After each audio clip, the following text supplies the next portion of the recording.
안녕하세요. IT 편의점 문어박사입니다.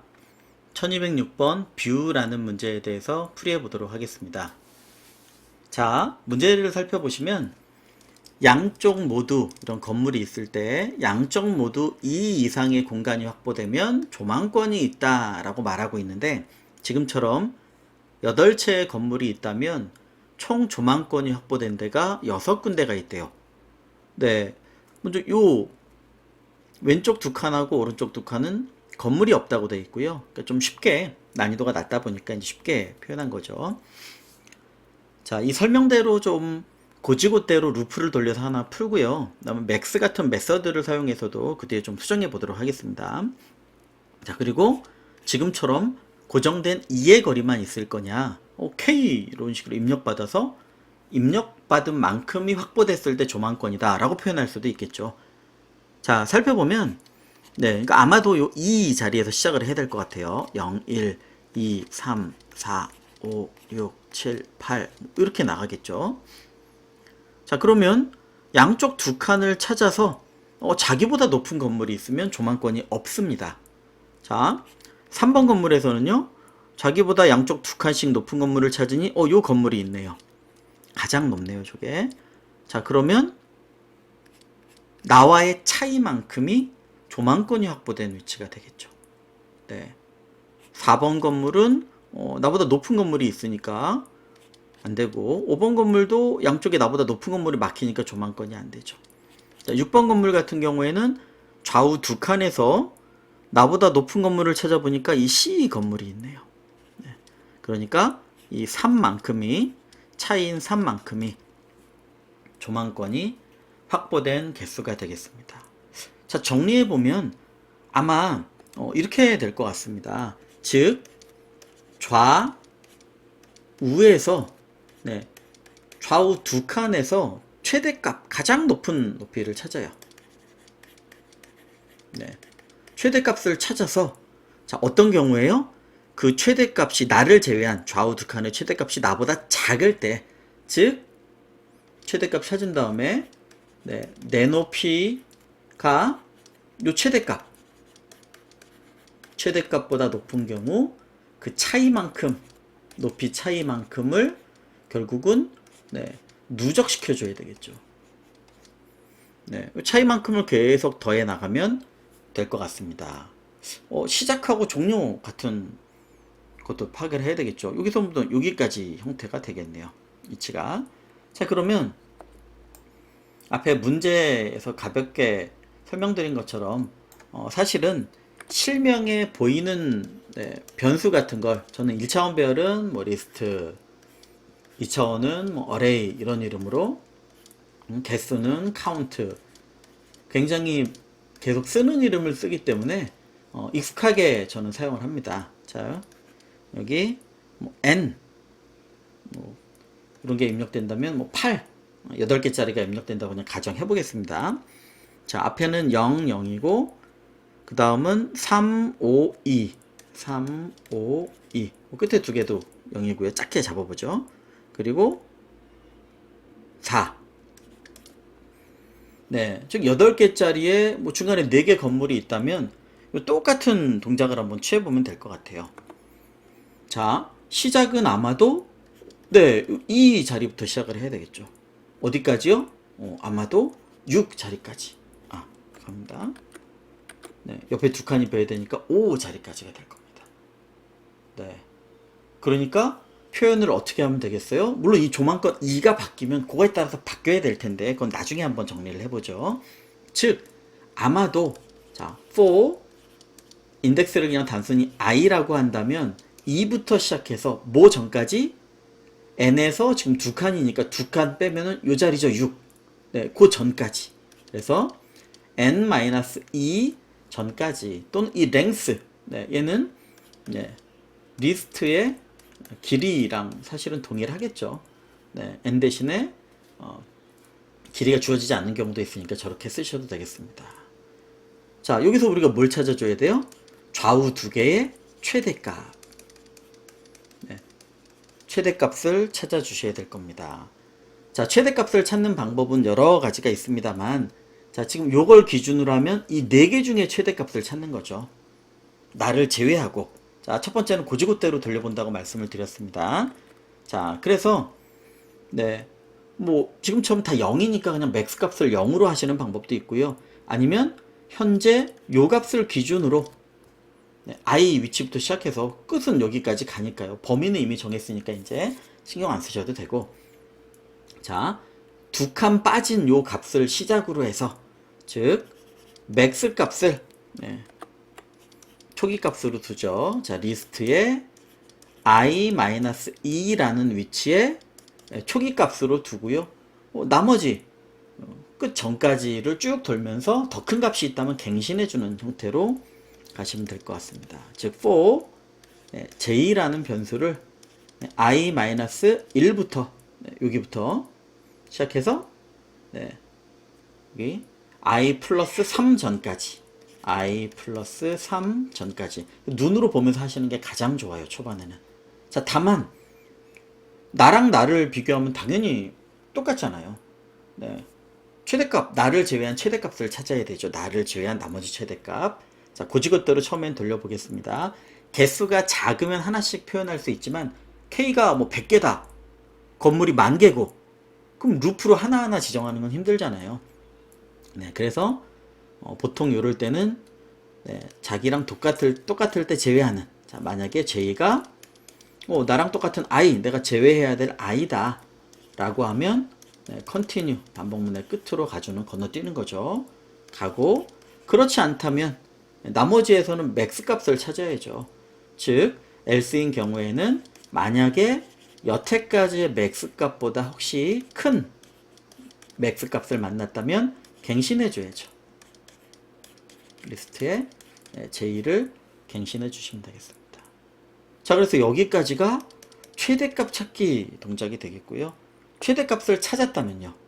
네, 최대값을 찾았어요. 여기. 그러면 리스트의 I.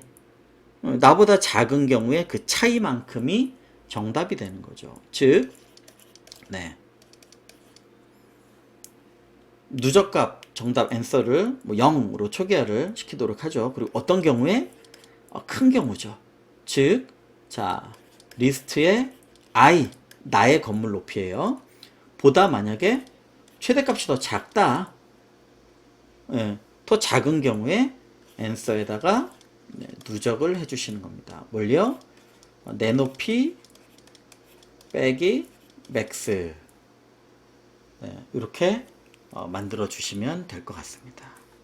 자, 그렇다면 그래서 이전에 문제 풀이 방법 설명드린 것처럼 문제를 빠르게 읽으신 다음에 테스트 케이스에 맞춰서 한번 정답을 내보시고 그거를 지금 같은 경우 그대로 풀이 방법으로 옮겨서 적은 다음에 효율적으로 개선하는 것도 물론 의미가 있겠죠. 근데 지금은 단순 형태니까 실명의 변수랑 범위를 눈으로 두면서 풀이하시고 끝났다면 이제 입력해야죠. 자, 끝났다면 이걸 좀 치우겠습니다. 자, 코드를 입력해서 제출을 확인해 보시면 될 것 같습니다. 자, 미리 테스트 케이스는 제가 입력을 해놨기 때문에 뭐 어제 쓰던 코드랑 똑같네요.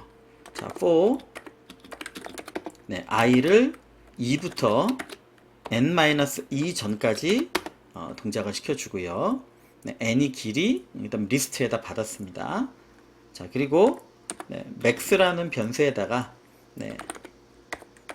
max 같은 거 쓰시면 예하거라 나중에 좀 혼동하실 수가 있어서 가능하면 비슷하지만 변수 이름을 다르게 쓰셔야 되겠습니다. 오타 없이 잘 정리를 해두시면 되겠죠. 포문을 돌리고. 자, 만약에 J가 I와 같다면 건너뛰어 주시고요. 그렇지 않다면 그리고 max보다 J가 더 큰 경우에 갱신을 해줘야 되니까 그렇죠. max에다가 J를 입력을 해줍니다.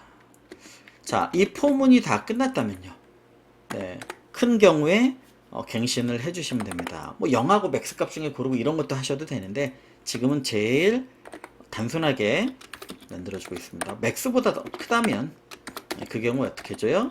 answer 정답에다가 누적 i에서 x를 뺀 값을 누적해 주시면 되겠습니다. 자, 실행을 한번 해보시면 값들이 좀 나오고요. 결과를 비교를 해봐야 되겠네요. 자, 보시죠.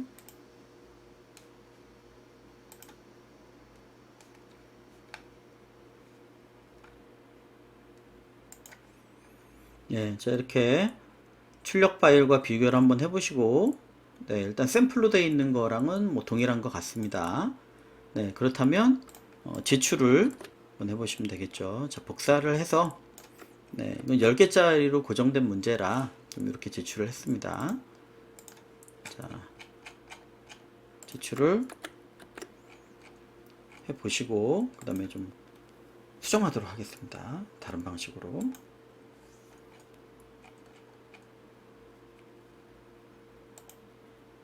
네, 서버가 좀 시간이 걸리는 것 같습니다. 네, 자, 제출을 했고요. 네, 뭐 패스가 되면 적어도 여기 있는 테스트 케이스는 만족하는구나, 이렇게 생각해 주시면 될 것 같습니다. 네, 자, 그렇다면 이렇게 고지그대로의 방법대로만 우리가 풀이할 수 있을 거냐? 자, 입력이 이렇게 두 칸 말고 다른 K로 나올 때 어떻게 변형해야 되고, 또 이렇게 다 돌리는 것 말고 만약에 맥스 같은 메서드를 실제 시험에서 쓴다면 어떻게 써야 되겠느냐, 이 부분을 짧게 좀 살펴보도록 하겠습니다. 자, 조금 전에 말씀드렸던 것처럼 지금이야 2라는 고정된 값이니까 이렇게 살펴봤지만, 만약에 이게 2라는 고정된 값이 아니라 K라고 해서 입력받은 값이라고 한다면요, 어떨 땐 3, 어떨 땐 5. 자, 그러면 분명히 K부터 시작해서 돌려줘야 되겠죠. 앞에는 비어있는 형태거나 안 비었어도 조만권은 그 개수가 안 되니까 동작이 안 되죠. 그리고 n-2도 n-k, n에서 k만큼, 그래 우측으로 k만큼 확보가 되겠죠. 그리고 이 값도 k가 될 거고요. 요거는 k 더하기 1, i 더하기 k 플러스 1, 이런 작업이 될 겁니다. 나머지는 이제 동일하게 되겠지만요. 자, 그런 형태로 바뀔 수가 있을 거고, 자, 두 번째는 맥스 값을 구하는 부분을 좀만 더 단순하게 한번 해보도록 하겠습니다. 자, 그럼 물론 맥스를 구하지 않고 여기다 바로 더해버릴 수도 있겠지만, 자, 요 부분을 조금만 변형을 좀 해보죠. 자, 최대값 구하는 건 메서드 같은 형태를 이미 잘 사용하고 계시기 때문에 어떻게 쓸 수가 있을 거냐. 자, 아마도 이렇게 될 겁니다. 네, 즉 맥스라는 메서드를 써서 어디부터요? 네, 물론 이걸 하나하나 지정해도 되겠죠. 네, 두 개나 이렇게 돼 있다면 10개나 K개로 달라진다면 분명히 달라지겠죠. 그래서 이런 형태로 해주시면 될 것 같아요. 네, 슬라이싱을 해서 리스트에 우리 아까 했던 이 범위 있잖아요. i 마이너스 2부터 어디까지요? i 전까지. 네, 지금 이 두 개. 거기서 맥스 값 구하나요? 그게 아니죠. 오른쪽도 있죠. 리스트에 i 더하기 1부터 i 더하기 3 전까지 포함이 안 된 형태니까요. 자, 그러면 i 없이 포함시켰죠. 이 두 리스트를 더해 주시면 하나, 둘, 셋, 네 개를 가진 요소가 될 거고, 만약에 K라고 바뀐다면 여기가 K로 바뀌고 여기가 K 더하기 1로 바뀌면 되겠죠. 그건 한번 살펴보시면 될 것 같습니다. 그래서 맥스를 구하는 부분이 만약에 메서드를 쓴다면 충분히 단순해질 수 있을 거고, 2가 아니라 K가 된다면 어떻게 해야 될 거냐, 그 부분도 한번 생각을 해보시면 될 것 같아요. 자, 그러면 제출 한번 해보고 정리하도록 하겠습니다. 즉 물론 이렇게도 만드실 수 있지만, 자, 맥스란 값을 어떻게 해요? 맥스라는 메서드를 써서 리스트에 i-2부터 i 전까지를 슬라이싱 한 거와 리스트에 i 더하기 1에서 i 더하기 3까지를 슬라이싱한 결과를 가지고 작업을 해 보실 수도 있겠다. 네, 그래서 실행을 시키면 이건 이렇게 확인을 하겠습니다. 네, 제가 또 아웃풋 텍스트를 닫았네요. 자, 살펴보면 네, 맞습니다. 제출해도 동일할 것 같습니다. 오타 같은 게 있나 확인하기 위한 거였고요. 그래서 이런 형태로 만약에 변형을 하신다면 고지고대로 푸는 연습을 하는 것도 분명히 중요하세요. 그래서 메서드를 안 쓰고 풀이를 하도록 그렇게 유도도 저희가 수업을 하면서 많이 합니다. 그런데 나중에 실전에서는 분명히 메서드를 써야 되겠죠. 네, 그래서 뭐 파이썬에 나오는 다양한 요소들을 지금 설명드리진 않겠지만 슬라이싱을 해서 범위를 지정한 다음에 최대값을 구하고 그거에 따라 기존의 걸 만들어 줄 수 있다. 이렇게 살펴보시면 될 것 같습니다. 자, 그래서 문제를 빠르게 읽고 테스트 케이스를 손으로 풀면서 다시 한번 읽고 읽으면서 이렇게 시나리오대로 푸는 문제는 잡히는 거예요. 시뮬레이션 형태들은 말한 대로 그대로 작성해 주시면 되는 겁니다. 대신 실명의 변수로 범위를 정확히 적으신 다음에 눈으로 보면서 작성을 하는 거고요. 복잡한 문제에서 뭐 디버깅이나 이런 이슈는 나중에 다른 또 컨텐츠에서 다뤄보도록 하겠습니다. 네. 여기까지 하도록 하겠습니다. 감사합니다.